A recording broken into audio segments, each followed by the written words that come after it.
Ontem, ao fim da aula, fizeram uma pergunta que me fez pensar um bocado em casa, que é um esforço bastante grande de pensar, não é? De modo que fez-me pensar um bocadinho, mas já me arrasou bastante. E que foi a seguinte: disseram, mas, ouça lá, então, mas nós vamos continuar a falar apenas de textos constitucionais e de, eventualmente, alguns princípios doutrinais, eventualmente algumas das tais crenças que estão subjacentes, das tais lógicas subjacentes. Então, mas quando é que entram em cena as forças sociais? A sociedade quando é que entra em cena? E eu disse, bem, mais tarde, lá mais para o final, foi uma conversa, foi uma resposta um bocado a despachar, na verdade. Lá mais para o fim do século, ainda é cedo, eles lá virão. Mas realmente a pergunta tem mais substância do que a minha resposta, que foi muito pouco substancial. E de facto é uma coisa que mereceria ser ponderado, mereceria logo no princípio do curso. Mas eu hoje gostaria de conversar convosco um pouco sobre este tema. Realmente, o que nós estamos a fazer, o que eu tenho estado a fazer, é uma história das Constituições ao nível do texto e ao nível, quando muito, das doutrinas, da doutrina política subjacente ao texto. E até aqui eu não estava a fazer nada de novo. História constitucional ao nível dos textos é uma história positivista, daquela mais velha e desacreditada que há. A Constituição tal dizia tal, o artigo tal dizia não sei o quê, havia duas câmaras, havia uma câmara, o rei tinha direito de veto, não tinha direito de veto, para assim, não tem novidade nenhuma, é o que eu acho que é uma má história constitucional. Ou uma história do direito, se quiserem, também, mesma coisa. Família era assim, os contratos eram assado, o Bartolo dizia isto, se não passarmos disto, creio que não teremos feito nada de jeito para o direito e não teremos feito nada de jeito para a história. Nada de jeito para o direito, porque na verdade estamos a fazer uma paráfrase daquilo que disseram o que disse o Bartolo, o Baldo e o Pufendorf, e eu então prefiro ler o Pufendorf. Merece mais confiança, então prefiro lá ir. E era gente mais, enfim, mejorando el presente, como diriam os espanhóis, era gente mais esperta, inteligente. E para a história de direito, portanto, não adiantamos nada. E para a história em geral também não adiantamos nada, porque a história em geral está, digamos, a barreira entre a história em geral e a história de direito é a que é. Agora menos. Mas era a que era nos anos 60, 50, 60 e tal, justamente por causa disso, porque os juristas o que faziam era uma história puramente formal, era uma história jurídica do direito jurídico. Vou pôr vários adjetivos para vincar bem o que quero dizer. Era realmente tratar dos códigos como se fossem coisas, tratar dos autores, dos textos dos autores como se fossem coisas também. Um ou outro fazia alguma contextualização em função da vida do autor, falava-se em Grócio e contava-se aquela história dele fugir metido dentro de um cesto à cabeça da mulher, quer dizer, prova que por baixo de um grande homem está sempre uma grande mulher, porque ele fugiu dentro de um cesto levado à cabeça pela mulher, fugiu, a cidade estava cercada. Ele contava assim umas histórias, mas estão a ver que isto não é nada explicativo de nada, quer dizer, o que é que isto tem a ver depois com a teoria da guerra justa, nada. Depois, uma segunda geração de historiadores de direito começou-se a preocupar, para além dos textos, começou-se a preocupar um pouco com uma certa contextualização em função das ideias. Bem, já deu coisas interessantes. É o caso de Franz Viaker. Franz Viaker, a História do Direito Privado Moderno, com especial referência à Alemanha, como é o título assim completo dele. Não fazia uma grande contextualização social, enfim, alguma coisa dizia, mas fazia uma boa contextualização cultural, ideológica, no fundo situava as doutrinas jurídicas no âmbito de concepções gerais acerca da sociedade, concepções religiosas, etc. Ou Michel Villey, agora de um outro setor, enfim, ao fazer a história do pensamento jurídico medieval e moderno, bom, colocava isso, contextualizava muito bem com posições, nomeadamente da teologia, com os teólogos e tal, e aquilo ganhava um respiro novo, de facto, percebia-se melhor qual era a lógica daquilo tudo. Mas era aquilo, apesar de tudo, que os historiadores dos anos 60, dos anos 70, designavam da história dogmática, dogma negacionista, história dos dogmas jurídicos. A história dos dogmas jurídicos, no fundo, denunciada como uma forma má, uma forma incorreta de fazer história. Nomeadamente porque do lado francês, isto era claramente era uma discussão muito alemã, do lado francês apareciam coisas totalmente novas, nomeadamente a ideia de história social. Ou seja, de uma história única, uma ciência unificada da história, ou um saber unificado da história, em que realmente o direito, a demografia, a economia, etc., tudo faziam parte de um contexto geral histórico. Embora valha a verdade que aqui também se cometiam os erros contrários.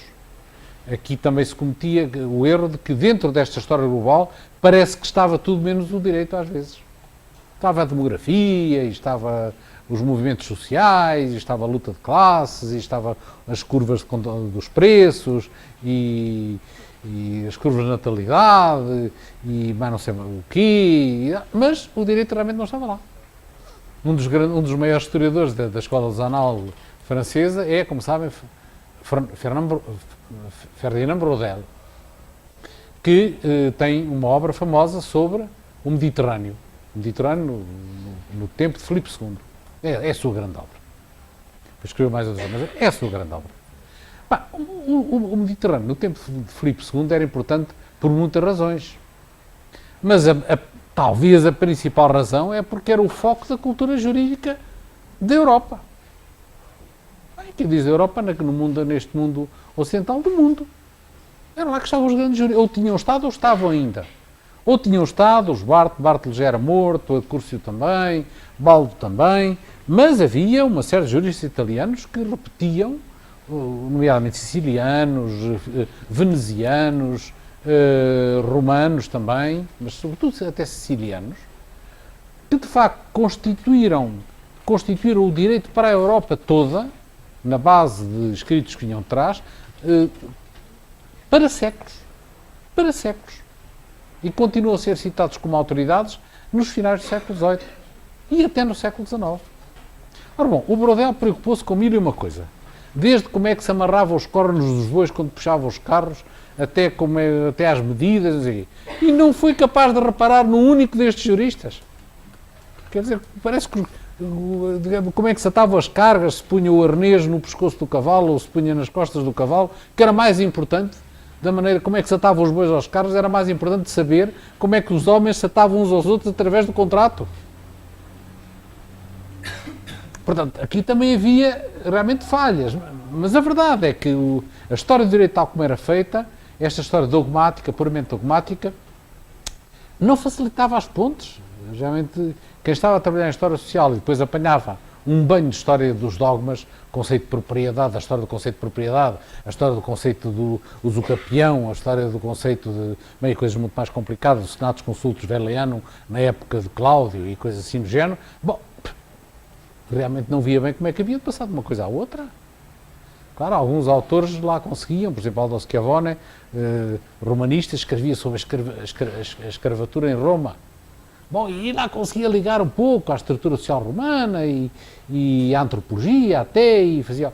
Bom, mas era um caso raro e também tinha que tratar de uma matéria muito sensível do ponto de vista social, a escravatura, porque se tratasse de uma coisa menos sensível, não conseguiria fazer uma história que simpatizasse. De Martino, a história da construção república, a história da construção romana da República Romana.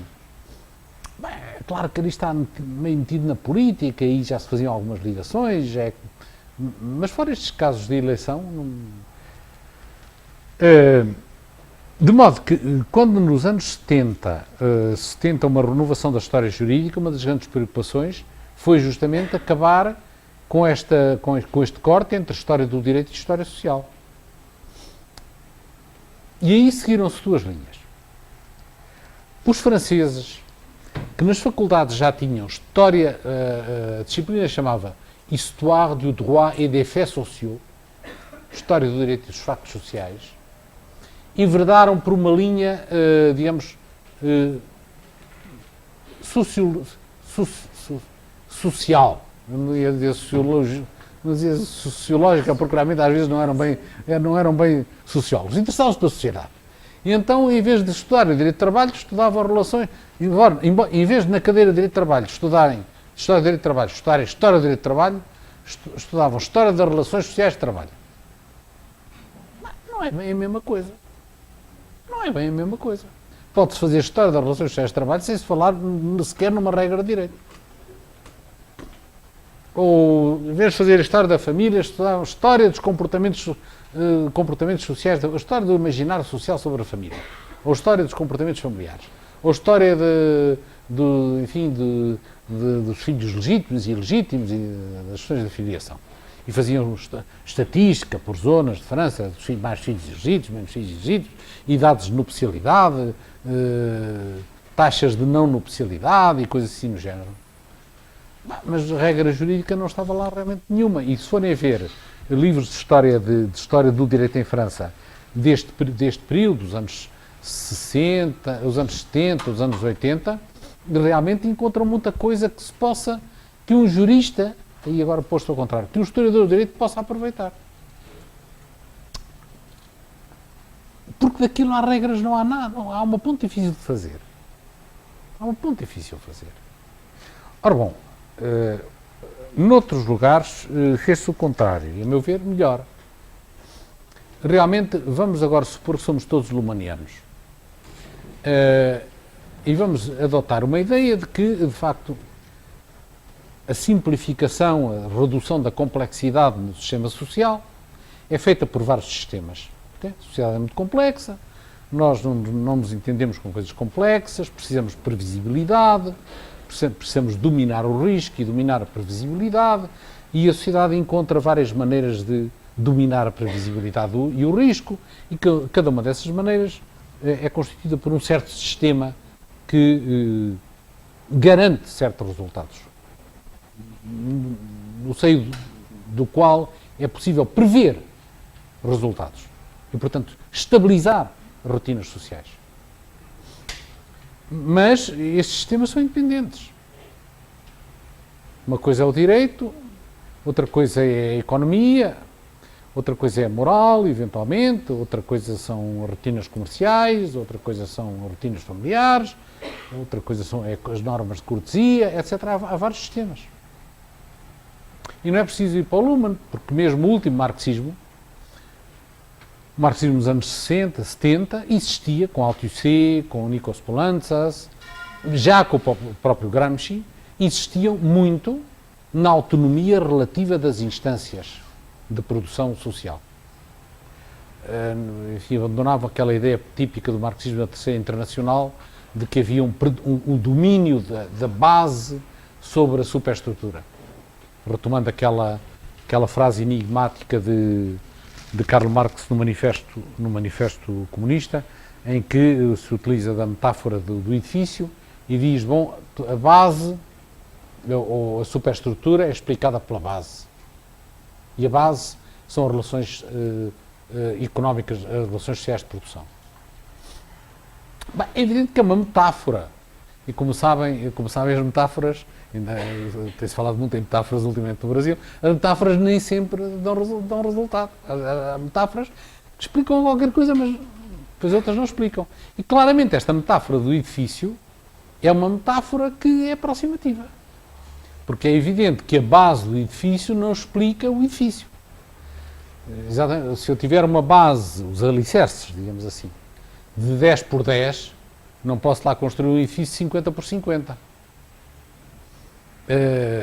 E talvez não possa lá construir, dependendo da profundidade dos alicerces, não posso lá construir um edifício com 50 andares. Provavelmente só posso construir com 3 andares. Porque se construir 4 ou 5 ou 6 ou 7, o edifício despenca por ali abaixo. Despenca é uma palavra brasileira, em Portugal isto não existe. Pinca existe, que é pinca é o nariz, né? E é um tipo de couve especial, mas despenca é uma homenagem que eu estou a prestar, não, porque é uma palavra que não existe em português. E há outras coisas que também não se explicam pela base. A cor em que eu pinto a minha casa. Lá faço, da cor que é, quadradinha, tem 10 por 10, mas depois ponho muitas janelas ou poucas janelas. Pinto de vermelho e preto ou pinto de branco e verde. Pinto ponho um telhado de telhas ou ponho um telhado de ardósia. Depois ponho aquecimento central ou não ponho aquecimento central. Por dentro, como é que divido? Salas grandes ou muitas salas pequeninas? Mas nada disto é explicado pela base. E de modo que, de que é que depende o resto? O resto não é também aleatório. Depende de outras instâncias de determinação. Há uma determinação pela base, que determina certas coisas, mas depois há outras determinações que não são pela base. Por exemplo, a cor da casa pode depender do gosto, das pessoas estarem ou não atentas a questões, por exemplo, hoje ambientais. Se pintam de branco, já sabem que a casa vai ser mais fresca. Se pintam de preto ou de cor escura, já sabem que vai ser mais quente. É como os carros, por isso é que a maior parte dos carros aqui no Brasil são quase todos pretos, já reparei. Há muito mais carros pretos que em Portugal, porque gostam de estar quentinhos, não é? Se põe mais janelas ou menos janelas. Depende se gostam de uma casa com luz ou sem luz. Também pode depender de questões estéticas, de gostos, dos gostos que estão na moda, e isso não tem nada a ver com a base. Tem a ver com outras bases. Mas gosto do arquiteto, o que é que está na moda a fazer-se? E com questões tecnológicas, quais são os materiais de construção que estão disponíveis, se podem utilizar, que são mais baratos. De modo que estão a ver que há aqui uma série de elementos que realmente instituem uma série de práticas, ou melhor, que remetem para uma série de práticas que são relativamente independentes. A estética não tem nada a ver com a base, com as dimensões da base. As questões ambientais podem não ter nada a ver com a estética, podem ser completamente opostas.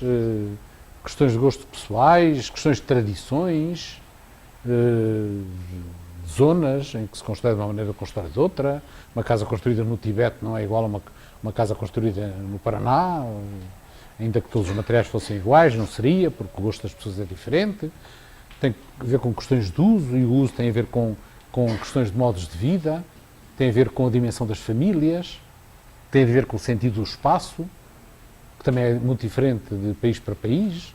Há países onde as noções de espaço, onde se preferem espaços grandes, há países onde se preferem espaços pequenos.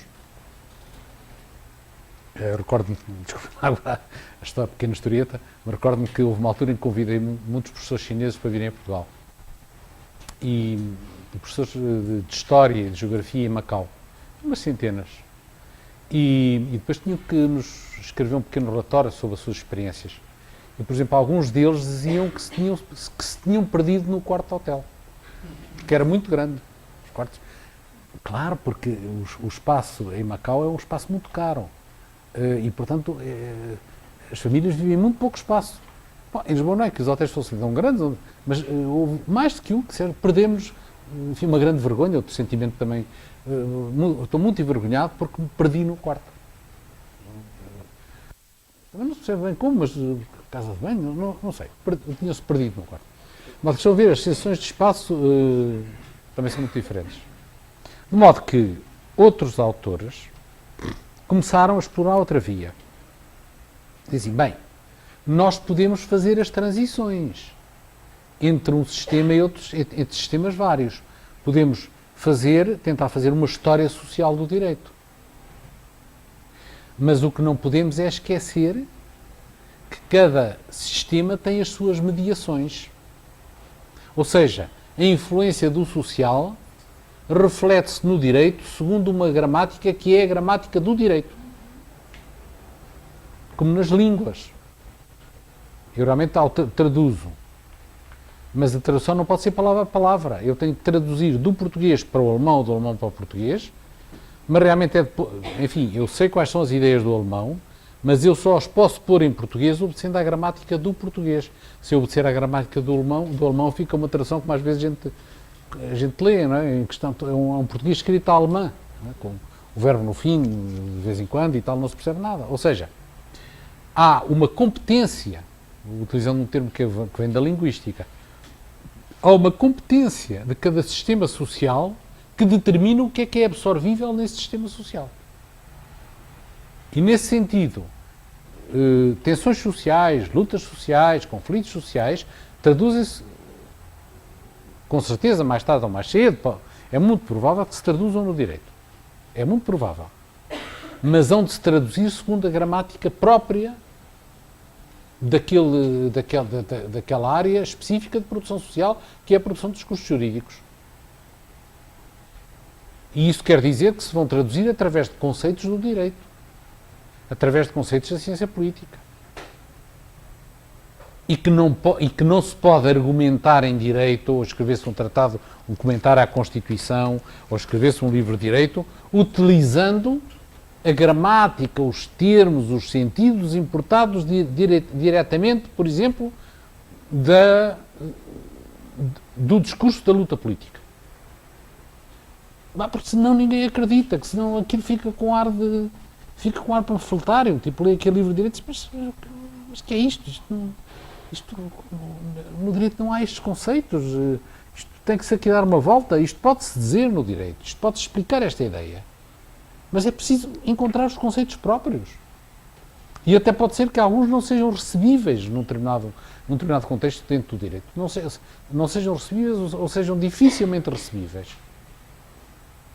Se eu chegar a um tribunal e produzir uma série de argumentos que podem fazer parte da vida, que podem ser sentidos na vida, mas que não podem ser produzidos em tribunal porque os juízes estavam-se a rir. Ou não ligavam nada, ou tapavam... olha, vá lá para fora fazer esse comício e depois, quando acabar, volta cá. De modo que toda a subtileza da história do direito, ou quem diz do direito da filosofia, ou quem diz da filosofia de outro saber qualquer, ou da arquitetura, ou das belas artes, etc., está em realmente saber a fazer estas mediações. E não dizer coisas como, recordo-me de um tal Pulitzer, que foi muito comum, era uma leitura muito comum, nos anos 50, 60, entre o pensamento marxista, em que dizia que Descartes que era um criado dos capitalistas. Não dá. Talvez até fosse. Mas a verdade é que não dá a dizer as coisas assim. Há aqui uma série de mediações que têm que ser feitas, tem que se explicar as coisas com todas as mediações e com todas as complexidades. Não dá para fazer assim. Bom, agora voltando ao nosso tema. Estas construções de que nós estamos a falar têm naturalmente um significado sociológico e profundo. E nós já vimos isso. Há gente que não participa na política, há gente que não vota, há gente que socialmente não exprime a sua vontade. E há ou poderia haver lutas sociais acerca disto. E eu desde logo insisto e repito a frase. Há ou poderia haver lutas sociais acerca disto. E até poderia dizer ao contrário. Poderia haver, mas não houve lutas sociais acerca disto. E já isto é significativo. Poderia haver, mas não houve. Porque a força do campo jurídico foi tão grande que fez abortar as lutas sociais antes de que elas se manifestassem. Veja o caso das mulheres. São excluídas da política desde há séculos. Continuam a ser excluídas da política no século XIX. Num ambiente que já não era um ambiente de antigo regime, em que elas eram filhas do marido, e agora já se diz que há liberdade, igualdade e fraternidade. Portanto, até o ambiente parece que era favorável. E as mulheres continuam caladinhas. Curiosamente, lá há mais depressa há um homem ou outro que fala nisso do que mulheres. E só deixam de estar caladinhas já muito para o final do século. E começam a surgir movimentos feministas, enfim, de larga escala, não quer dizer que não houvesse uma ou outra mulher que fosse sensível a esse problema, mas movimentos feministas de larga escala, as mulheres são 50% da sociedade, existem só nos finais do século XX. E porquê? Porque estes discursos, que são só palavras, que aparentemente não são mais do que palavras, na verdade são aquilo que os linguistas chamam, são palavras performativas. São palavras através das quais se fazem coisas. Insistindo no discurso da discriminação, ou do silenciamento, ou do não ver, da invisibilidade, da invisibilização da mulher, consegue-se que a mulher fique invisível. Para efeitos, naturalmente, jurídicos. Algumas continuam a ser visíveis e bem visíveis, infelizmente, durante todo o século XIX. Mas não para efeitos jurídicos ou políticos. E estas invisibilidades, podemos acrescentar a invisibilidade dos negros, a invisibilidade dos pobres, a invisibilidade dos criados de servir, a invisibilidade dos trabalhadores. Bem, porque quando, tenho ali um texto, aliás, de um grande escritor português, e um grande liberal, Alexandre Herculano, em que se refere de uma forma absolutamente degradante àquilo que ele considera ser os cidadãos não dignos de participar da política. Insulta-os, canalha, ralé. Bem, é evidente que isto é uma forma de destruturação da personalidade coletiva. Um tipo que continuamente ouve dizer que é canalha e é ralé, convence-se que é canalha e é ralé, que a política não é para ele. No fundo, isto é uma lavagem coletiva ao cérebro. E estes textos fazem uma lavagem, fazem uma desestruturação da personalidade de grupos sociais. Há um sueco, norueguês, que escreveu há uns anos um livro, que é um livro que tem aquela particularidade que muitos livros em inglês, ele escreve em inglês, por senão eu não conseguia lê-lo. Aquela particularidade que os ingleses muitas vezes têm, que é escreverem claro as coisas que parecem difíceis, escrever de uma maneira muito direta e que se chama O que é que a classe dirigente faz quando dirige? What does the ruling class does when it rules? Bem, ele diz, faz duas coisas. Organiza-se a si próprio e desorganiza os adversários. E isto é uma forma de desorganização do adversário.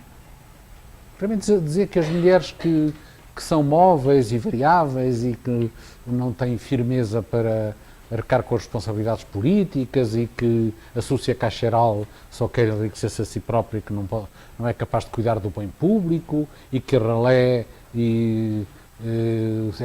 são uma cambada de canalhas que realmente não podem governar e que reduziram tudo à maior das calamidades e tal. Isto é uma forma de desorganização. Não é fácil fazer uma manifestação, dizer ralé de todo o mundo, unissez-vous. Quer dizer, quando um tipo assume desde logo o insulto, assume a desqualificação, no fundo a sua reivindicação coletiva está... De modo que eu acho que é melhor ir devagarinho. Isto é, primeiro percebermos bem quais são, ao mesmo tempo, os fundamentos e as consequências antropológicas, isto é, profundas, na personalidade profunda da utilização de um discurso como jurídico. Isto é, de onde é que vêm estas ideias feitas? Que as mulheres são móveis, indignas e sujas. E depois, o que é que isto ocasiona nos homens e nas mulheres?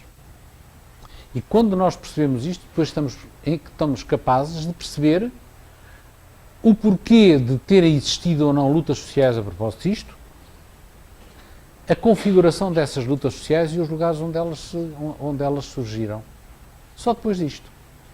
Antes corremos o risco de não percebermos nada, não percebermos porque é que as mulheres não se revoltaram, porque é que os trabalhadores ficaram quietos, porque é que os criados de servir acederam em não votar, porque é que os escravos não se revoltaram, eram mais.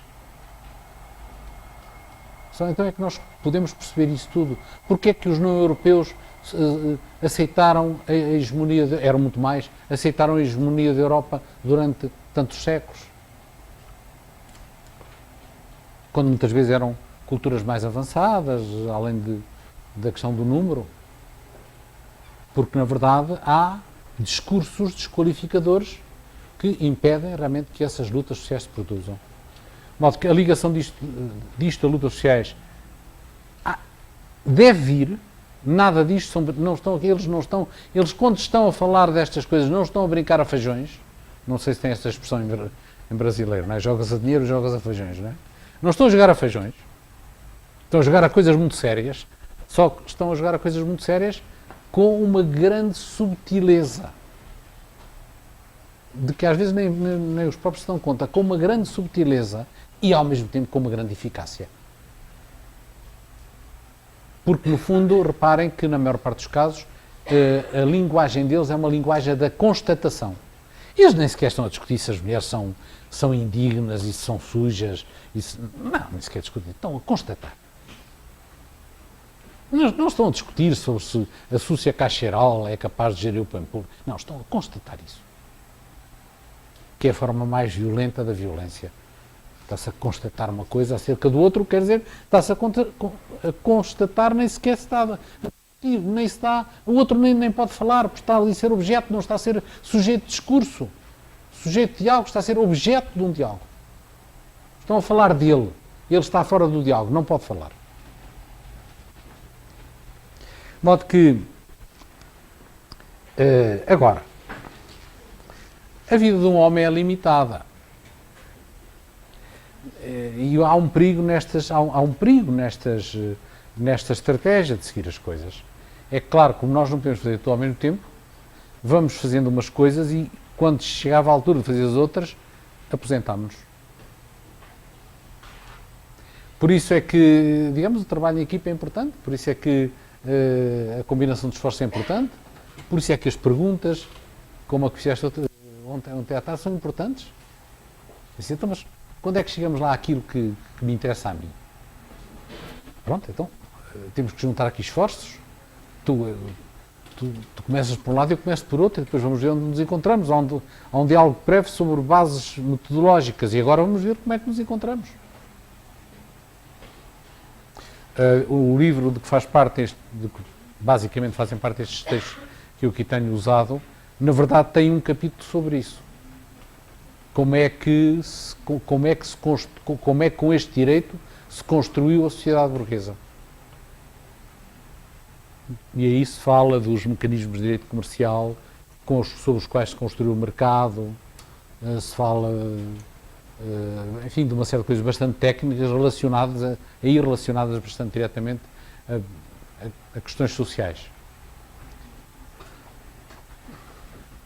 Mas, apesar de tudo, parece-me um capítulo mais superficial. Porque o que se diz não é muito elaborado. Não é muito elaborado, não tem grande novidade. Pareceu-me mais importante ir a coisas um bocadinho mais elaboradas, um bocado mais longínquas. Daquelas coisas não se vê bem o que é que isto tem a ver com o resto.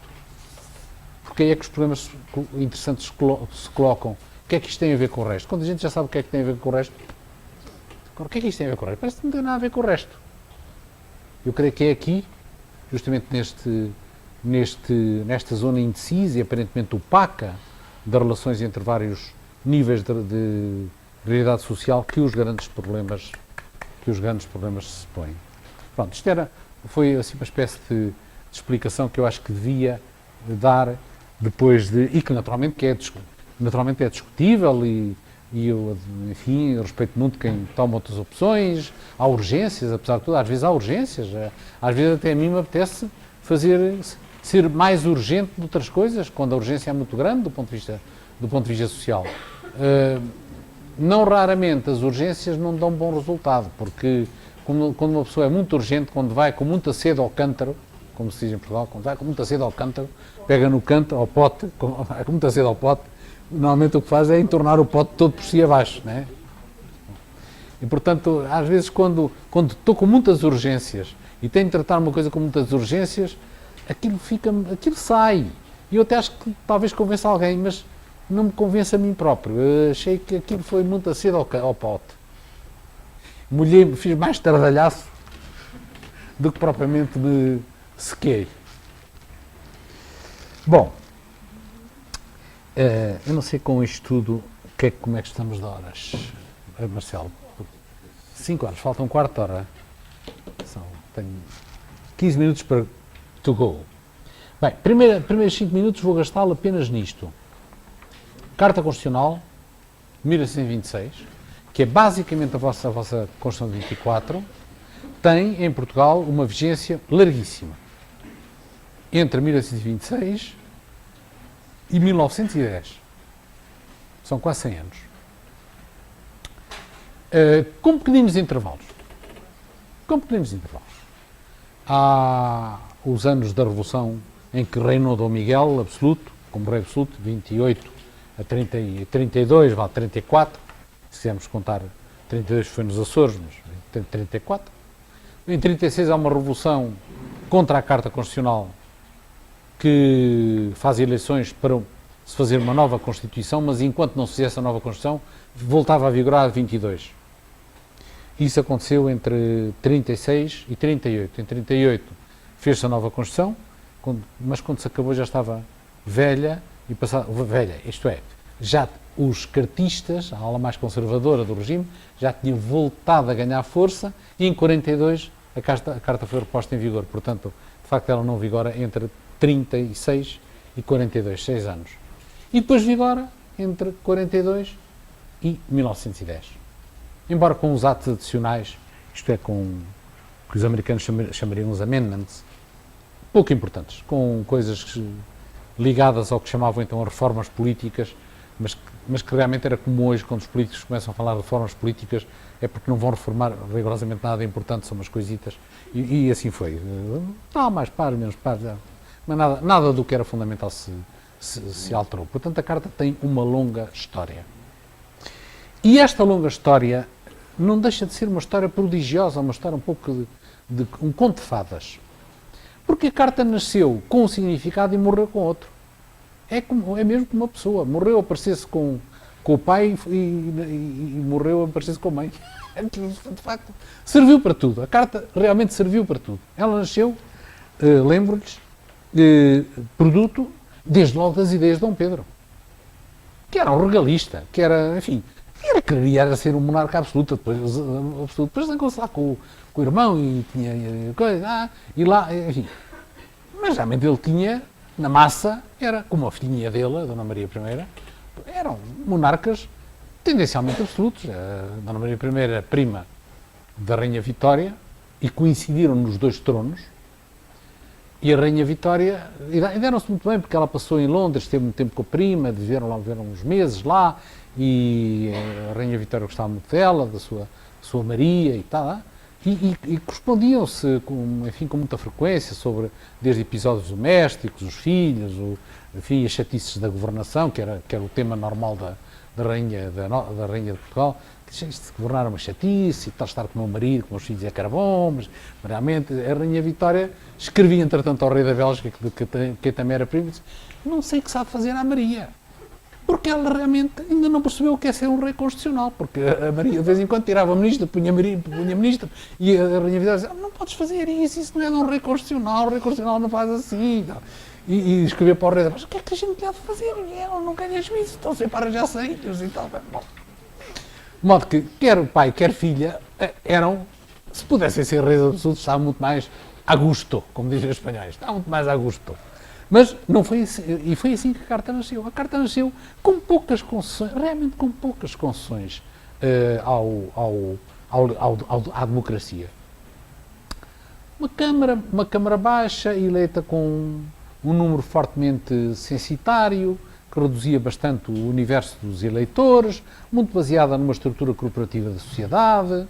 Depois uma Câmara Alta que era constituída por pares nomeados pelo rei sem limite de número, o que quer dizer que o rei, quando o seu governo, estava em minoria nas câmaras, o que ele fazia era, por um lado, dissolvia a Câmara Baixa e mandava fazer novas eleições que o governo se encarregava de organizar de maneira a ganhar, e depois ia à Câmara Alta e punha lá tantos pares quanto fossem precisos para fazer maioria. Havia 10 pares que estavam a votar fora do... E ele punha lá mais 15, pronto, e já anulava já a maioria para o lado que lhe convinha. De modo que, aqui, depois o rei nomeava os ministros. Reparem que nem nomeava o ministério, porque isso ainda lhe tolhia um bocado a liberdade. Ele nomeava os ministros. O presidente do ministério era aqui o nosso professor Ricardo. Depois aqui tínhamos vários ministros. E eu, sem lhe dizer nada a ele, dizia que o ministro Luís, que era da guerra, não o quero mais. Quero esta ministra para a guerra e tal, e punha-o fora. Ou ia buscar outro ministro fora. Sem lhe dizer nada. Nem sequer havia o sistema de ministério, que era um sistema que existe na Inglaterra durante muito tempo e que era um estorvo para o rei, sobretudo porque o rei não podia fazer atos nenhuns sem a referenda ministerial. Ora, se o ministro dizia, não senhor, eu não referendo o ato real, o rei ficava com as mãos atadas.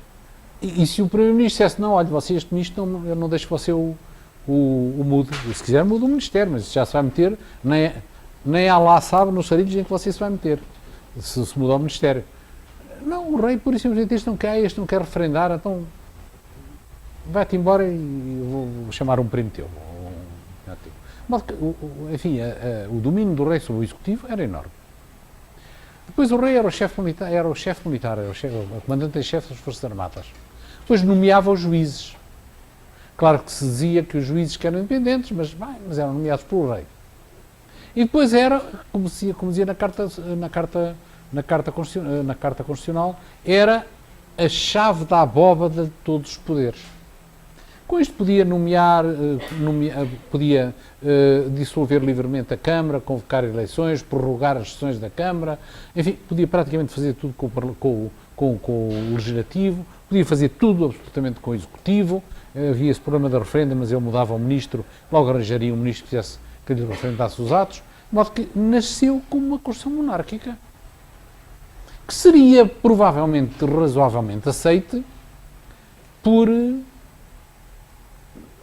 um déspota iluminista, pouco déspota, um bocadinho menos déspota, mas aceitava isto não tinha grande problema. Na verdade, fora a questão da existência de câmaras, mas câmaras de facto com um poder que reuniam 3 meses, que ainda por cima o rei podia dissolver a qualquer momento, e muitas vezes dissolveu-as passado um mês. E depois os governos governavam em ditadura, como se dizia na altura, governavam sem respaldo, sem apoio parlamentar, governavam livremente, por decretos. A única coisa que tinham que fazer era, quando fosse eleita a nova Câmara, tinham que pedir à nova Câmara para lhe ratificar os decretos que eles tinham feito em ditadura, para não serem objeto de procedimento criminal, o chamado Bill de indemnidade. Tinham que obter o Bill de indemnidade, que era uma prática que vinha de Inglaterra. De modo que era uma questão monárquica, baseada no princípio monárquico, ou seja, em que a legitimidade, o rei tem uma legitimidade natural e autónoma para governar, que é independente da legitimidade das câmaras.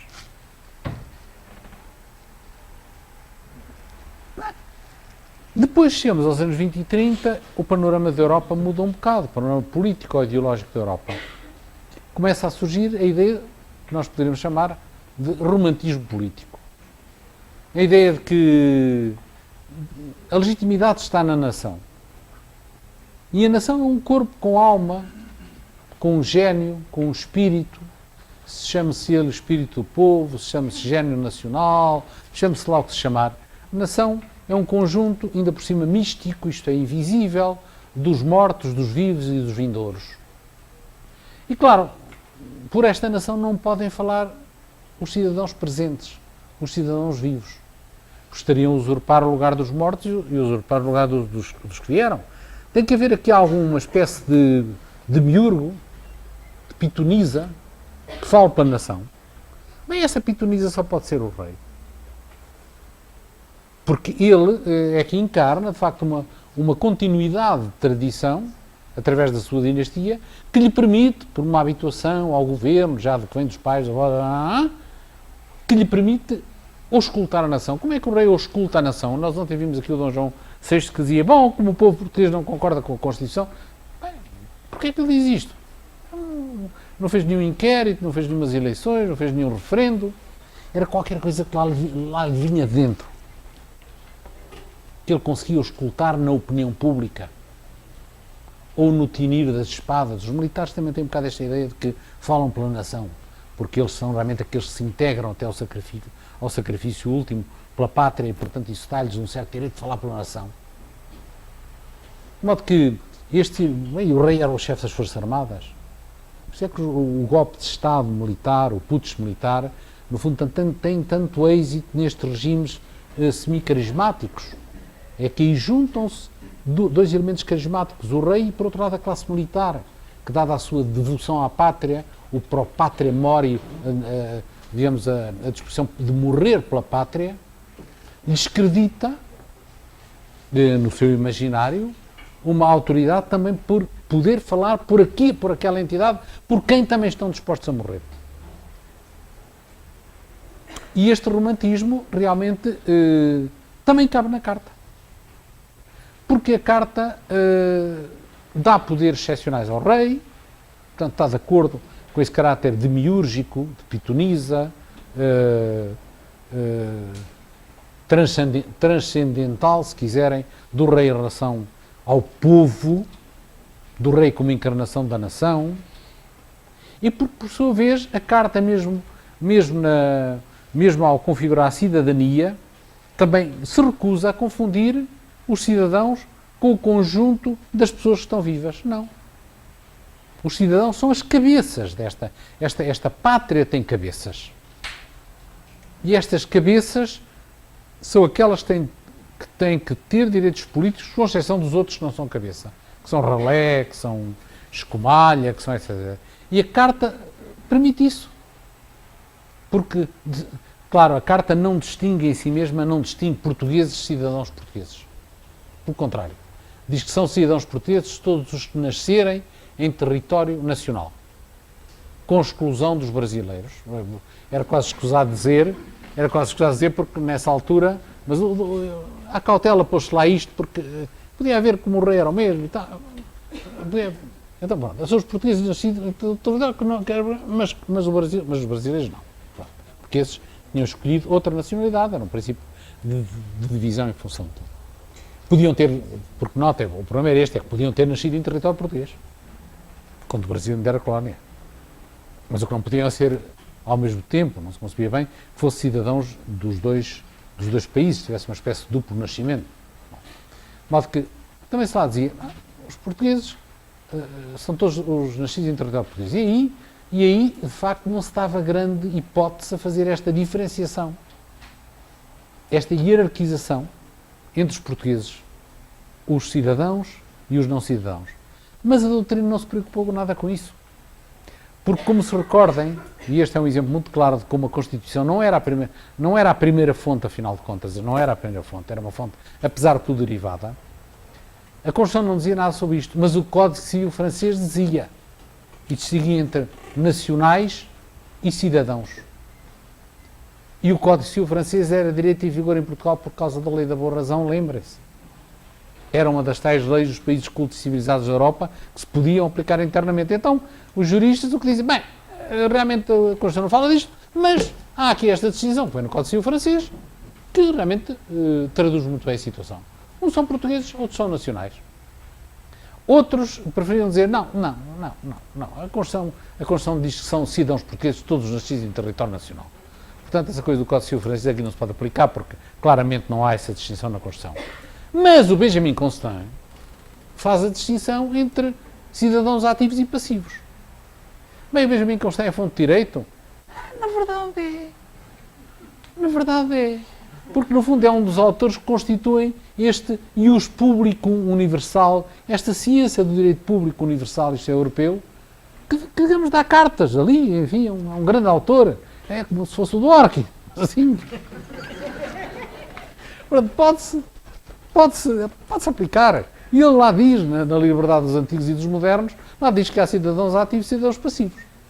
Por isso, vamos aqui aplicar, também a Carta fala em cidadãos, não distingue, onde a lei não distingue, não devemos nós distinguir, diziam os romanos, mas já te disse há muito tempo, melhor é nós distinguirmos mesmo aqui. Porque também diziam os romanos, qui bene distinguid bene docet. Quem a distingue bem, ensina bem. Portanto, nós queremos ensinar bem, vamos distinguir esta coisa que a Carta, que não é muito apurada aqui neste sítio, vamos distinguir cidadãos ativos e cidadãos passivos. O que também corresponde a uma outra doutrina que aparece nos anos 20, 30 na Europa, que é a doutrina liberal elitista, justamente representada por Benjamin Constant. Benjamin Constant é um homem que trabalhou para o Napoleão e que trabalhou para o Luís XVIII, e ainda teve tempo para trabalhar para o Espião depois. Portanto, afeiçoou-se bastante, escreveu muitíssimo, um célebre curso de direito constitucional, que teve enorme difusão em toda a Europa, aos bocados, inteiro, etc, etc, que teve muitos leitores em Portugal e também no Brasil. Há, aliás, estudos sobre a influência de Benjamin Constant no Brasil. Pois eu acho que há um político brasileiro, Benjamin Constant, mas que já é do tempo da República, não é? Final do século, não é? Acho que sim. Tenho essa ideia. Foi muito lido cá e de facto, ele era representante de uma democracia elitista, de um liberalismo elitista. Quer dizer, a sociedade atual é uma sociedade dinâmica, onde toda a gente tem muito que fazer. O progresso técnico, a velocidade dos negócios, fazem com que as pessoas já não tenham tempo para andar na política todos os dias, no Parlamento e tal. De modo que a maior parte das pessoas não podem andar nisto, não têm vida para isto, nem se interessam por isto. Portanto, temos que aproveitar aqueles que têm já uma fortuna consolidada, aproveitar esses para serem ativos na política e governarem para os outros. E os outros deixarem-se governar pelos primeiros. Isto é no interesse dos primeiros, porque estão preparados e têm tempo, e é no interesse dos segundos, porque nem estão preparados, nem têm tempo para se preparar, nem têm tempo para isso. Porque se estão no Parlamento, não estão nas suas fábricas, não estão nas suas ocupações profissionais, etc, etc. E, portanto, a democracia só funciona numa base elitista. E daí que deve haver um sufrágio elitista, grandemente elitista, de modo a que só os que de facto tiverem possibilidade é que participam na política. É isto que distingue, de resto, a democracia moderna da democracia dos antigos. A democracia dos modernos da democracia dos antigos. Os antigos viviam em pequenas cidades-estados. Todos ali participavam, iam à praça pública e tal, reuniam-se ali todos se conheciam, discutiam as questões, todos as conheciam, eram questões da terrinha, mas agora não é assim. Um Estado é muito grande. Os cidadãos não se podem reunir na praça pública do Estado e não conhecem todos os problemas do Estado. Portanto, a democracia dos modernos tem que ser uma democracia de elites. A isto, estou a terminar isto e depois fazemos intervalo, a isto soma-se, já nos anos 30, os chamados doutrinários, cujo nome mais famoso é François Guizot, que foi político, escritor, historiador e ministro. Bom, e Guizot tinha uma ideia um pouco diferente da Benjamin Constant. Guizot dizia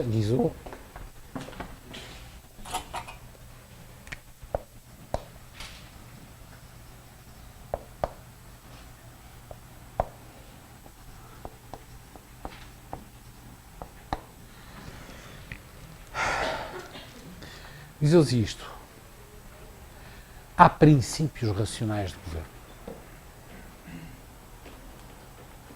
E esses princípios racionais do governo é que devem comandar o governo e não a lei do número. O governo deve ser dos melhores. O governo consiste numa doutrina. Daí que esta corrente, por ele esfiada, se chamou de doctrinaire. Uma doutrina quer dizer, a palavra doutrina vem lá do latim, quer dizer aquilo que deve ser ensinado. E aquilo que deve ser ensinado é porque é verdade. Os doutrinários opõem-se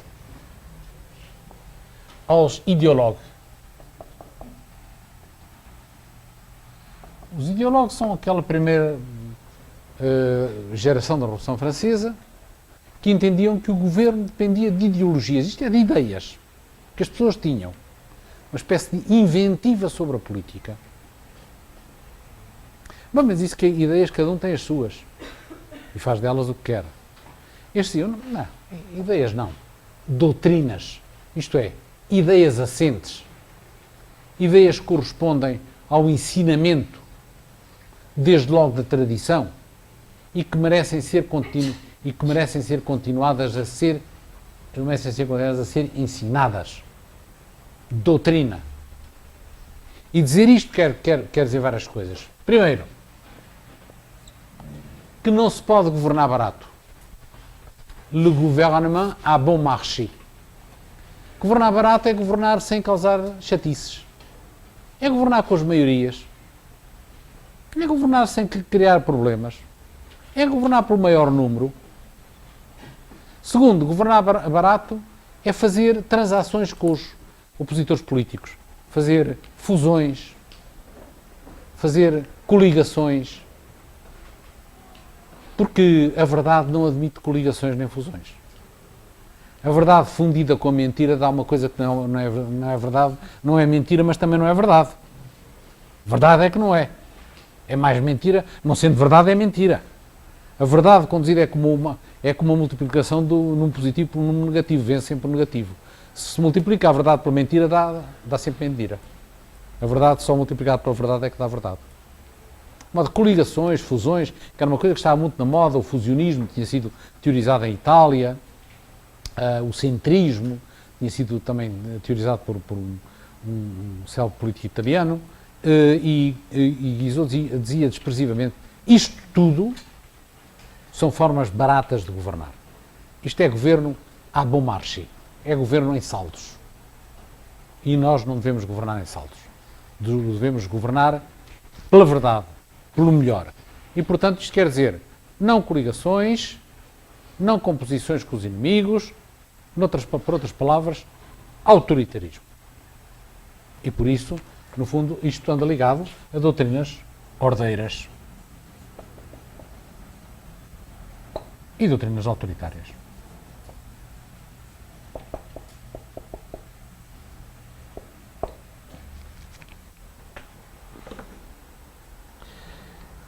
Que se vão colar muito bem a uma ideia também que tem uma coloração autoritária, que é a ideia de substituir o modelo corporativo, ou a sensibilidade corporativa da sociedade por uma sensibilidade estadualista. Se o governo é razão, se o governo é doutrina, razão, verdade, isso no plano institucional quer dizer Estado. Verdade há só uma, Estado há só um. O Estado não é pluralista, não é plural, não são vários centros de poder, cada um a dizer a sua coisa, e a ter que chegar a acordo depois através de diálogos e não sei o quê, tal como a verdade também não é. Com a verdade não há diálogos, não há argumentação, não há tópica, não há retórica, não há nada. É aquilo e aquilo mesmo. Isto quer dizer estadualismo e quer dizer legalismo. Estado é lei. E lei é lei. Não é que há lei mais costumes, mais doutrina, mais jurisprudência, mais não sei o quê. Lei é lei. E a forma jurídica do autoritarismo é estadualismo mais legalismo. Claro, nem tudo pode ser aplicado imediatamente, e há aqui zonas de transição, mas a Carta também dava para isto. Porque a Carta tinha um mecanismo que permitia isto, que era, no fundo, a existência do poder moderador e do papel determinante do rei. Assim o rei quisesse ser isso. Assim o rei quisesse governar barato. Perdão, governar caro. A verdade é que a partir de Dom Luís I, que é filho de Dona Maria, bem, o primeiro filho de Dom Pedro V morreu muito novo e não sabe bem o que é que... Morreu doente. Mas Dom Luís queria governar barato. E também havia uma forma para governar barato. Governar barato era governar segundo o parlamentarismo. Era o rei corta-fitas. Faziam-se eleições, ganhava o partido reformista, o governo era reformista. e governava durante uns tempos. Depois o próprio governo reformista sentia-se cansado e precisava, como eles diziam, de um refresco na oposição. Então pedia ao rei para dissolver as cortes, faziam novas eleições e ganhava o Partido Progressista. Estava há uns anos a governar, etc, etc, etc. E depois precisava de um refresco na oposição. Dizia, o rei, faça favor, dissolva lá as cortes, que a gente agora precisa passar um tempo pela oposição, para podermos fazer manifestações e barrar contra o governo e não sei o quê, e ganhar apoio popular. E depois voltamos ao poder, já mais frescos, fazemos mais uma série de coisas que nos tiram popularidade, pedimos ao rei e ele muda-nos novamente. O rotativismo parlamentar. E a Carta permitia isso. Ou melhor, a Carta não impedia isso. Não foi pensada para isso. Mas como o rei podia demitir e nomear livremente os ministros e podia dissolver livremente as cortes, prorrogá-las, etc., podia fazer um regime parlamentar e fê-lo. Dom Luís foi um rei parlamentar absolutamente perfeito, como a Rainha de Vitória. O que lhe dava tempo para pintar e fazer expedições hidrográficas e passear e arranjar uns amores e umas coisas. Quer dizer, era um perfeito rei constitucional e parlamentar. E finalmente, como as coisas têm chegamos mais para o fim do século. E há uma série de coisas que estão claramente em crise. O individualismo, mas eu vou falar disso. O individualismo, o contratualismo, com o advento das concepções organicistas da sociedade, dos movimentos socialistas que desvalorizam o indivíduo e valorizam o coletivo, com o advento do cientismo, e a ciência, como se sabe, as decisões científicas, as conclusões científicas não são obtidas por votos. Portanto, quando se começa a falar em cientismo, positivismo, no sociologismo e tal, agora não há cá votos. Agora o que deve haver é uma ditadura positivista, como foi proposta por Comte. Uma ditadura positivista. Um tipo cientista que saiba o que quer e que faça aquilo que deve fazer. O Parlamento andou. Porque a ciência não anda, os matemáticos não fazem sessões parlamentares para decidirem acerca dos princípios da matemática. Quando chega a esta altura, a Carta volta a servir. Porque volta ao de cima a ideia do poder moderador, ou melhor, os poderes contidos no poder moderador, que agora já não se fala em poder moderador, muito. Porque a própria ideia de poder moderador implicava que havia vários poderes e que um que lá balançava os outros. Agora não é nada poder moderador, é poder de governo. Agora é Regierungsmacht, poder de governo, poder de governar. Não é nada de moderar, porque a ciência também não modera. Não se vai buscar um bocadinho da teoria do Einstein, um bocadinho do Lamarck, um bocadinho de não sei de quê, e de Aristóteles, e faz-se ali, e depois vem um poder por cima, um Newton, assim e tal. Mas não, agora não, há uma ciência. E essa ciência redunda num cesarismo, na nova ideia de que a reforma das instituições passa por um cesarismo, por um novo César, que imponha a vontade em nome da ciência, mas ao mesmo tempo, porque as ideias continuam, em nome da nação, em nome da tradição e em nome da autoridade do Estado, que agora volta a ser reforçada. E é assim que morre a monarquia. A monarquia morre porque o último rei, que se dizia que era republicano, não se sabe bem, mas que se dizia que era republicano, o último rei, inspirado por um ministro que professava estas ideias, João Franco, um homem austero, rigoroso, autoritário, etc., segue uma política destas e governa em ditadura, isto é, sem parlamento, durante 3 ou 4 anos. E é assassinado. Ele e o príncipe herdeiro são assassinados à volta de Vila Viçosa, onde tinha de passar uns dias, um fim de semana, à saída do comboio em Lisboa, no Torreio do Paço, dois anarquistas, carbonários, matam-nos. E a monarquia acaba 2 anos depois. Em pleno cesarismo. Agora, o interessante é que os republicanos, que eram todos, quase todos, positivistas, as maiores cabeças eram positivistas, equacionam a ideia de substituir a monarquia por uma ditadura republicana. Uns dizem, bem, ditadura tem que haver, porque tem que se fazer outra Constituição. Enquanto não houver outra Constituição, tem que haver ali uns meses de ditadura. Mas houve alguns basilotelos que dizem, não, qual a fazer? Ditadura para sempre. For good. Qual?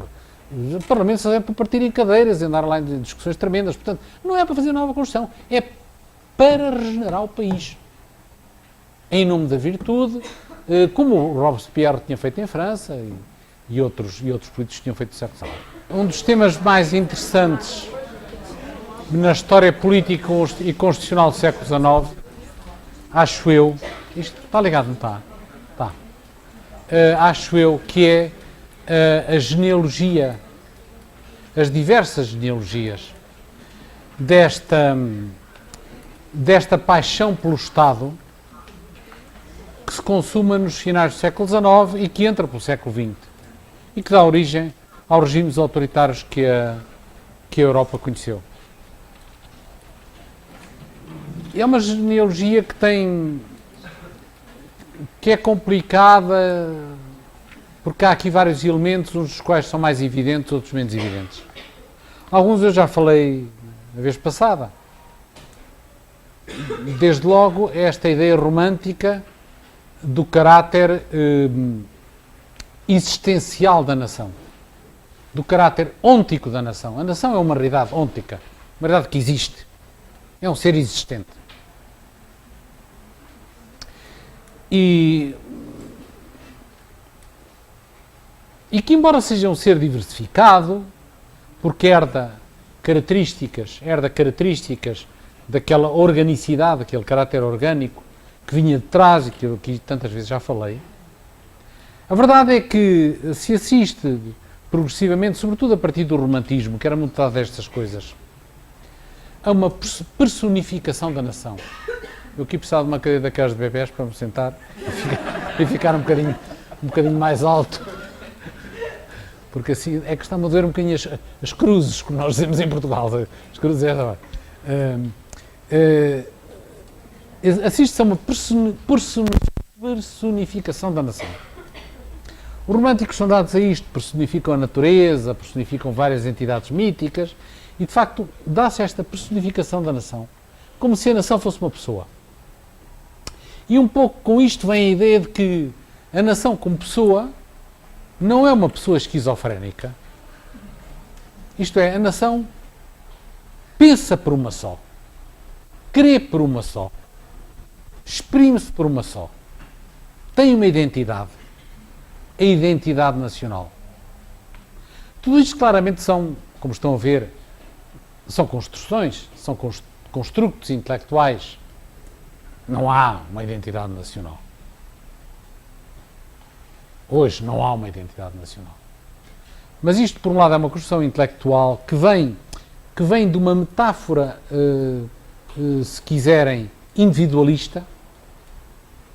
A nação é imaginada como uma pessoa, portanto, ela cresce, ela desenvolve-se, ela envelhece, até pode decair, pode adoecer e pode cair, pode precisar de um revigoramento, de um tónico, para voltar a dar-lhe a tonicidade nacional. E, ao mesmo tempo, ela é unitária. Ela pensa por uma só cabeça, pensa como uma só. Bom, isto explica muitos traços da política concreta. São as tais ideias que estão por trás, as tais ideias fundadoras, que muitas vezes não são explicitadas pelos próprios indivíduos. Se forem a perguntar a uma pessoa, estas ideias são partilhadas por nós mesmos, não é? O espírito da nação brasileira, o espírito da nação portuguesa, o gênio brasileiro, toda a gente existe. Mas se perguntarem mais assim, mas agora troca-me lá isso por miúdos. Mas dá como é que isso é? Mas porquê é que é isso de um espírito nacional? Em que é que isso traduz? As pessoas, mas porquê é que a nação, porquê é que o Brasil ou Portugal tem um espírito? As pessoas ficam um bocado... Onde é que fica esse espírito? como é que se explica que esse espírito se manifesta nessa identidade? As pessoas nunca pensaram nisso, claramente é uma coisa que são capazes de identificar resultados disso, propor políticas condicentes com isso, mas o fundamento, digamos assim, filosófico, metodológico, ontológico, para isso, ficam um bocado embaraçadas. Mas, no entanto, isto produz políticas. Produz políticas, por exemplo, de reforço da identidade nacional. Políticas linguísticas, por exemplo. Políticas irredentistas de reunião no mesmo território de todos os nacionais desse Estado, que a Itália conheceu em relação ao Trieste e zonas onde havia muitos italianos, que a Alemanha, naturalmente, conheceu em relação aos Sudetas, primeiro, depois a uma parte da Checoslováquia, depois a Alsácia-Lorena, que a França conheceu na redução dos regionalismos linguísticos e culturais franceses, que a Espanha conhece na tentativa um pouco desesperada, digo eu, de reduzir a Espanha a uma hispanidade, quando é certo que naquela península realmente existem regiões com línguas completamente diferentes. Já não falo do português, mas falo do basco, falo do catalão, do português, e que muitos outros países, enfim, já não falo dos Balcãs, onde essa confusão tem provocado muitas tragédias na época contemporânea, mas isto cria ideias de políticas concretas, de políticas de reafirmação da identidade nacional, políticas de criação de identidade nacional, que no século XIX eram muito evidentes, a partir dos meados do século, sobretudo, em França, desde logo, na primeira fase da Revolução Francesa, com todas as festas cívicas destinadas a glorificar aquilo que unia os franceses. Festas cívicas à República, festas cívicas à Revolução, a instituição de um calendário nacional, como sabem, vigorou durante alguns anos da Revolução Francesa, não realmente muitos, não ultrapassou 15 anos, creio eu, mas vigorou nos primeiros anos da Revolução Francesa, a mudança de nomes de terras para lhes dar um cunho nacional e, sobretudo, na segunda metade do século XIX, as comemorações patrióticas, a exaltação dos heróis e as comemorações patrióticas. Se forem ver, no Brasil não conheço tanto, mas se forem ver para Portugal nos finais do século XIX, há uma cadeia enorme de comemorações para todos os gostos.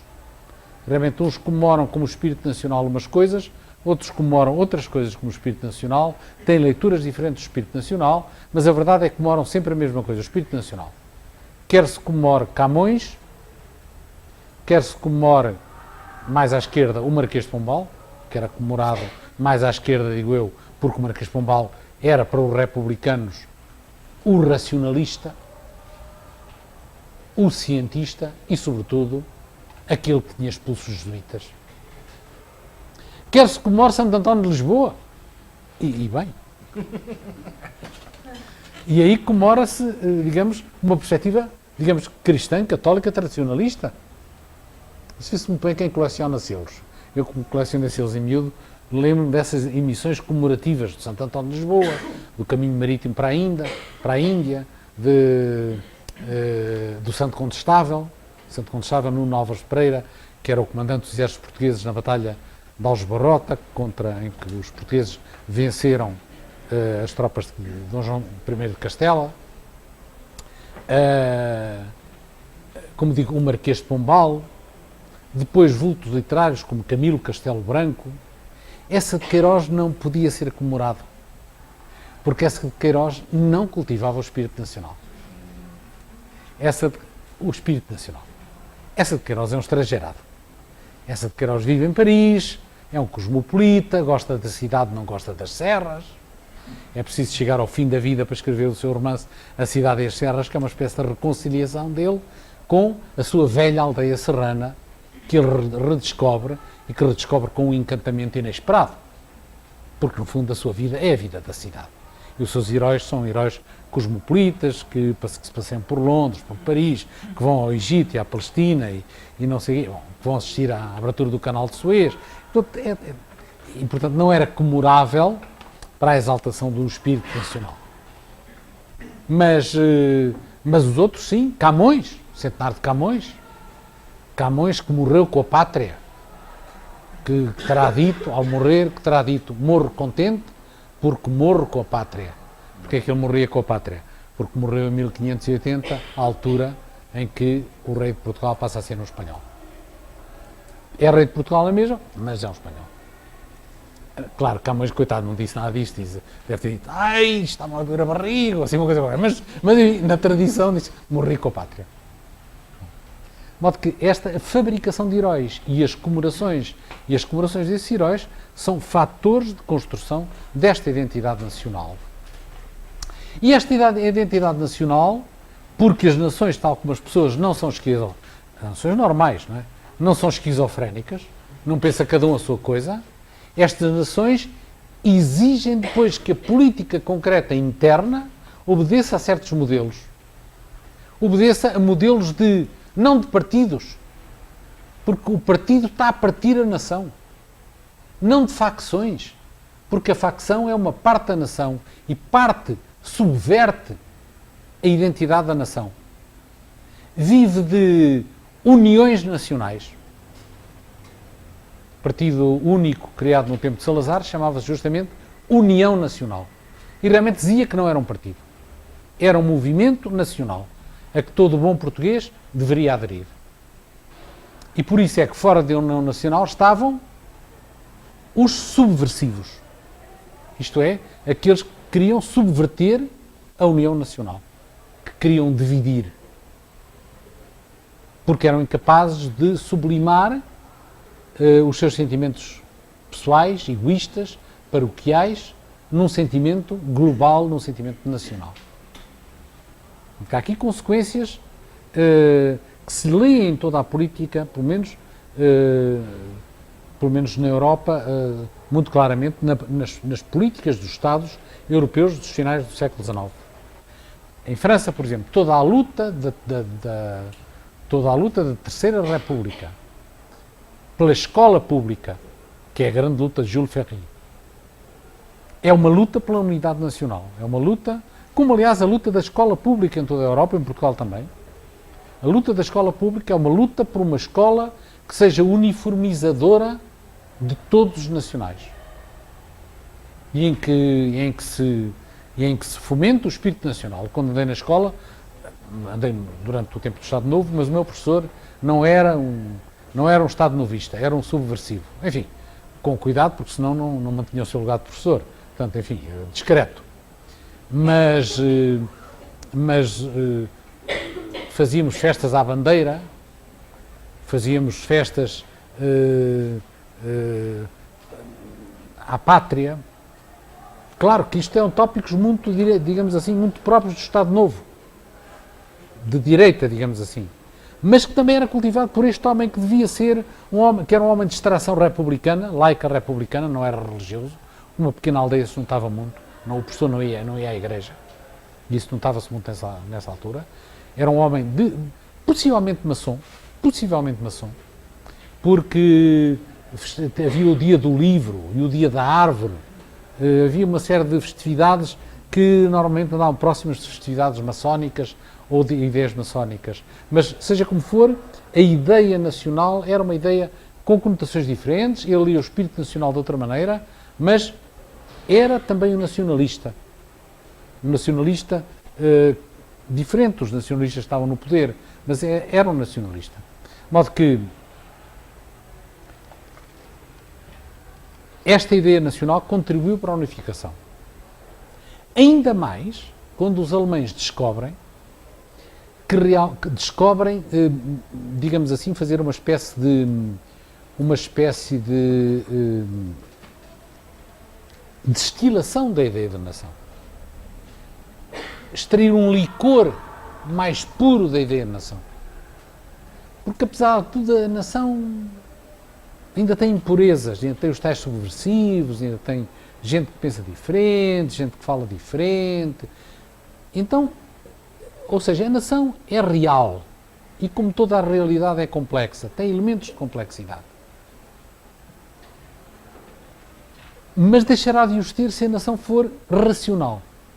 Se der a passagem do real para o racional. E isso é o que faz o hegelianismo, a teoria política hegeliana, com a construção do Estado, como a superação racional da nação real.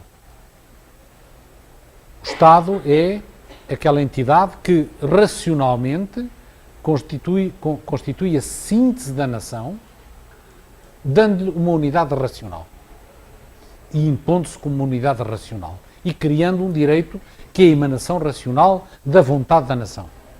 A vontade da nação agora já não é uma vontade plebiscitária, cuja legitimidade resulte do facto de reunir mais votos. Já não é a lei do número, é a lei da racionalidade. A legitimidade do direito agora é a legitimidade racional. E por isso os juristas se dão tão bem com o direito, com este direito estadual a partir de meados do século XIX. De resto, os juristas são uns dos grandes contribuidores para esta construção hegeliana do Estado e do direito. Os juristas que se tinham dado sempre mal com a origem, com a legitimação democrática do direito, que se deram sempre mal. Isso é uma obra de políticos, não é uma obra de juristas. Mas nós chegamos aos meados do século passado e na segunda metade e encontramos os grandes constitucionalistas, Lavande, von Gerber, Jelinek, todos esses grandes, Bluntschli, todos esses grandes constitucionalistas, quase todos alemães, o Bluntschli é suíço, que realmente se dão muito bem com este direito, porque finalmente eles conseguem fazer o casamento entre duas coisas. Entre a vontade do Estado e a sua ciência dogmática de pretensões racionais. A vontade do Estado agora é uma vontade do Estado racional. Não é mais o produto da lei do número. Não é mais o produto de votações ao acaso no Parlamento. Agora a vontade do Estado é uma vontade racional. E sendo uma vontade racional, é natural que possa ser bem explicada por uma ciência jurídica que também se crê racional. E que é a ciência jurídica, a dogmática, direito público, o chamado método jurídico, que antes tinha sido aplicado ao direito privado, mas que a partir dos anos 60, 70, é aplicado ao direito público e dá a grande dogmática constitucionalista, administrativista, do direito público da segunda metade do século XIX, em Itália, na Alemanha, e depois em Itália, e depois um pouco por toda a Europa. Mas, sobretudo, na Itália e na Alemanha. Depois Espanha e Portugal são subsidiários, naturalmente. A França nunca foi muito nestas cantigas. A França sempre manteve uma ciência de direito público mais baseada na jurisprudência do Conselho de Estado e mais republicana democrata. Não há grandes franceses, se não me estou a enganar, teorizadores do direito público, da ciência de direito público, mais no administrativo, mas no constitucional não há grandes constitucionalistas franceses nesta época.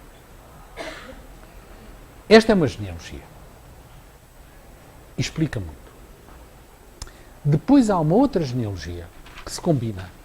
A genealogia republicana. A ideia republicana, que aqui não tem nada a ver com o regime republicano por oposição monárquico, tem a ver com a ideia de coisa pública, res pública. E é uma ideia que vem da Idade Média, que vem desde logo de Maquiavelli e de Guicciardini, lá no século XVI em Itália, teorizando sobre as cidades italianas. E que se baseia, no fundo, num certo ceticismo quanto à possibilidade de encontrar valores comuns, valores densos, como diria Michael Walzer, valores densos, valores comuns de conteúdo, comuns a todos os cidadãos da República. Se os valores começam a ter um monte de conteúdo, as pessoas vão estar em desacordo. As pessoas estão de acordo em valores finos, mas não estão de acordo em valores thick, em valores espessos. Se nós espessamos os valores, se lhe damos espessura, os desacordos começam. Estamos todos de acordo com o ideal democrático. que é um valor thin, shallow, superficial. Mas se começamos a dar conteúdo à democracia, aí vai começar a haver problemas. Porque uns preferem uma democracia formal, outros uma democracia substancial, outros uma democracia muito alargada, enfim, aí vai começar, o conceito de democracia começa a complicar-se, a adensar-se e a divergência começa a crescer. Bom, os republicanos, o pensamento republicano, de fundo parte daqui. A República não se pode basear em valores espessos, porque isso divide, isso não une.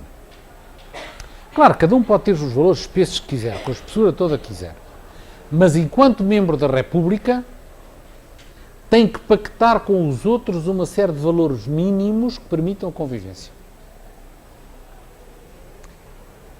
E para isso é preciso uma coisa que foi muito realçada quer por Maquiavel, quer depois pelos revolucionários franceses, que é a virtude. Virtude em italiano quer dizer, originariamente, força. Força para quê?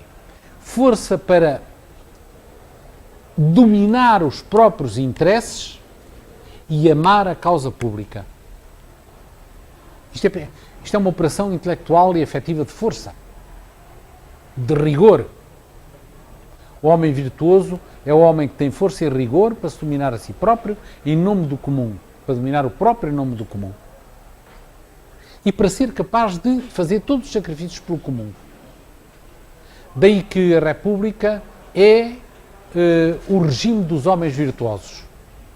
Mas depois há sempre uns moles, não é? Uns não virtuosos, uns tipos que não têm força, que são moles e que se deixam ceder, são plásticos. Mas a República, no fundo, tem de ser dirigida por homens fortes e de virtude. E aqui estamos novamente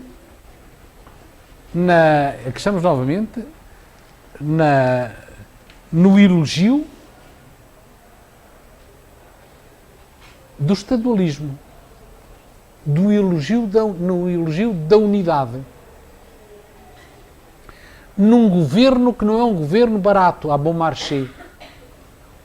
Novamente é um governo caro, porque é um governo baseado na virtude, não é na maioria, não é em cada um como quereriam os liberais, cada um faz o que quer e depois a mão invisível cuida do resto. Não, aqui não há mãos invisíveis.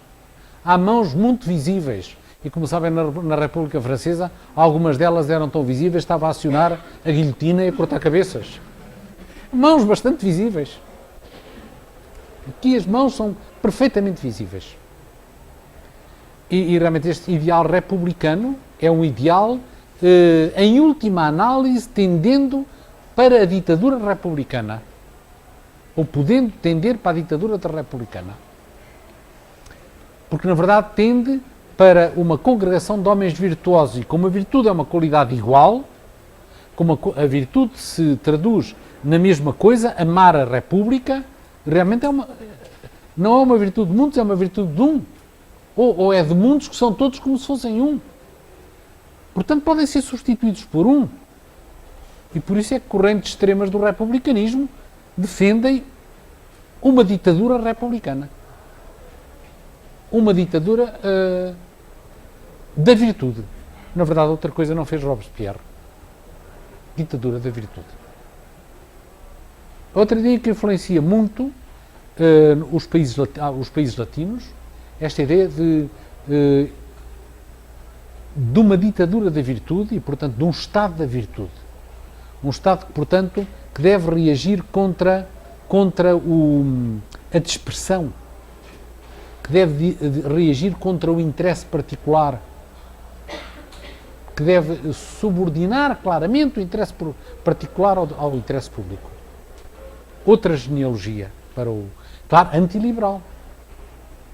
Antiliberal. E, de alguma maneira, anti-individualista. Porque agora aqui a República, de facto, é um contrato. Mas é um contrato de homens virtuosos. E realmente a ideia de um contrato de homens virtuosos é uma ideia um bocado contrassensual. Porque entre homens virtuosos não é preciso contrato nenhum. Então, naturalmente de acordo. A ideia que no fundo, encaminha, claro que ainda traz consigo outra componente, a ideia de que é preciso combater a decadência, a ideia de que a virtude é um trabalho cotidiano, como virtude exige um trabalho cotidiano, e que está sob o risco permanente da degenerescência. A virtude é o rigor. Aliás, as palavras têm o mesmo significado originário. Força, rigor, virtude, é o mesmo significado. Ora, o rigor tende para a flacidez. Também é a natureza que nos ensina. O rigor tende para a flacidez. Em nós somos fortes, rígidos, etc. Começamos a ficar mais velhos, começamos a ressonar, que é a pele do palato a cair em cima da língua, não sei de quê, quando a gente está a dormir, etc. Vamos tendendo para a flacidez. E, portanto, é preciso malhação, né? Preciso malhação aí para manter o rigor, manter o vigor, manter a força. E o perigo é sempre o mesmo, degenerescência, decadência.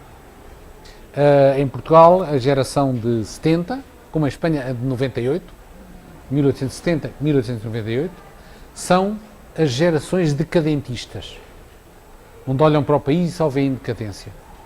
A Espanha explica-se por causa da perda das Filipinas, 1898 é a perda das Filipinas.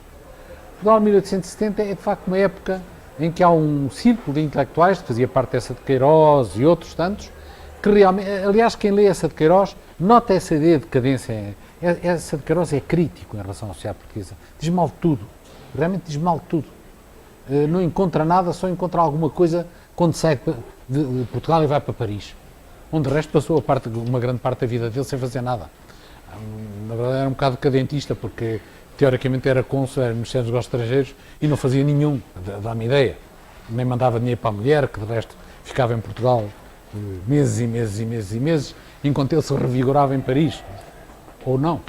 De modo que há em essa de Queiroz este sentido da decadência, que hão de notar nas suas obras, no sentido do mal dizer, da pátria em crise, que aparece na mesma geração em outros autores que no fundo, por um lado, denunciam a decadência e, por outro lado, querem renovar a pátria, querem ou uma monarquia nova, se são monárquicos, ou uma república nova, se são republicanos. Bem, se são republicanos, a república era mesmo nova, porque ela ainda não existia. Portanto, querem uma república. Mas realmente querem uma república nova, de homens virtuosos. Não vão conseguir isso facilmente.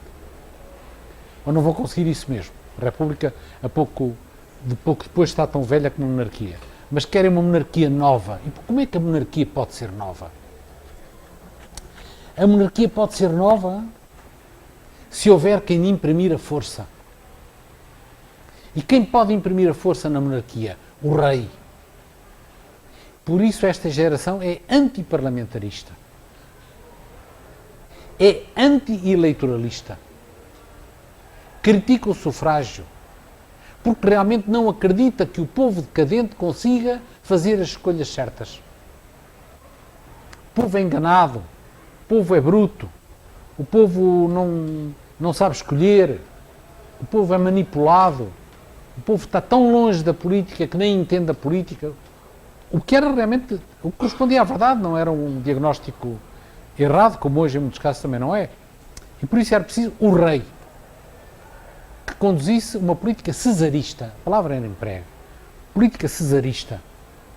Uma política em que dissolvesse o Parlamento, governasse sem o Parlamento, governasse com base num ministério escolhido por ele, não obedecesse aos partidos e que realmente decidisse sozinho as grandes questões nacionais que podiam ser, por exemplo, questões internas, como podiam ser questões como algumas que na altura foram muito agudas, como a questão colonial.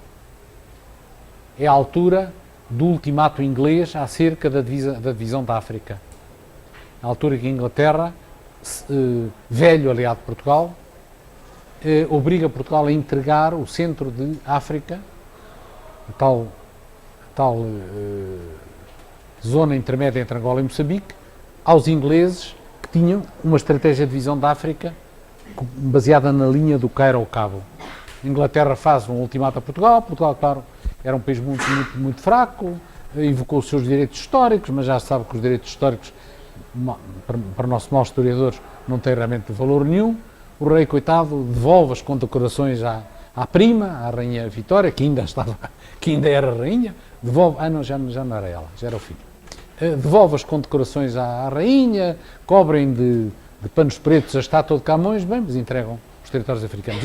Isso dá uma enorme reação nacionalista e patriótica, de onde surge o atual hino nacional português, chamada a Portuguesa, com frases que espelham mesmo essa loucura coletiva.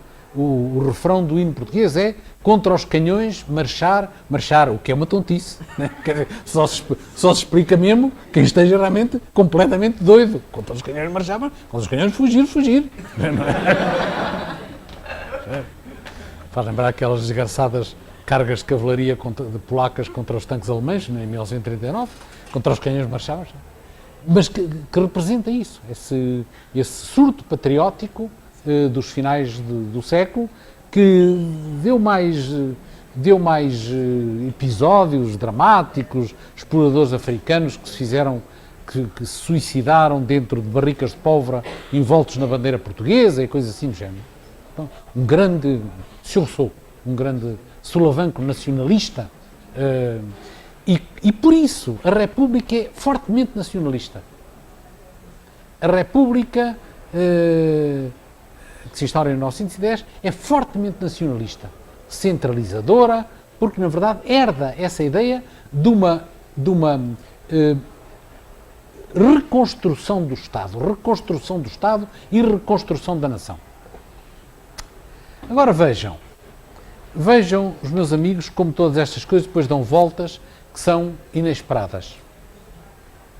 Estamos enfim, nesta cavalgada, estamos em 1910, estamos, enfim, na implantação da República, estamos ali nos primeiros anos do século XX. E estas ideias que entusiasmavam as pessoas que nós hoje diríamos à esquerda, republicanos, socialistas mesmo, que também eram contra o sufrágio, porque era um sufrágio individual, e agora havia uma novidade nas sociedades, que era a organização das pessoas em grupos, em grêmios ou sindicatos, e então a palavra sindicato tanto era utilizada para patrões como para operários, em organizações coletivas, portanto, anti-individualismo, e por isso propunham que o Parlamento, pelo menos a segunda Câmara, não fosse constituída por sufrágio universal, fosse constituída por representantes dos interesses grupais, interesses morais, interesses académicos, interesses económicos. Reparem que esta gente, no fundo, vem a partilhar ideias muitíssimo semelhantes, e alguns passam-se de um lado para o outro, dos grupos que estão à direita. Dos grupos que vão dar o corporativismo, que também querem substituir a representação parlamentar individualista por representações orgânicas, como acontece em Itália com a Câmara dei Facci, como acontece em Portugal com a Câmara Corporativa, que querem um poder forte, liberto de controlos parlamentares, que querem um governo antiparlamentar e antipartidista, que querem a abolição dos partidos. E isto, na verdade, vai acontecer, curiosamente, não pelas forças de esquerda, mas pelas forças de direita. Quem vai realizar este ideal estadualista, anti-individualista, antiparlamentarista, antipartidista, patriótico, são regimes de direita na Europa.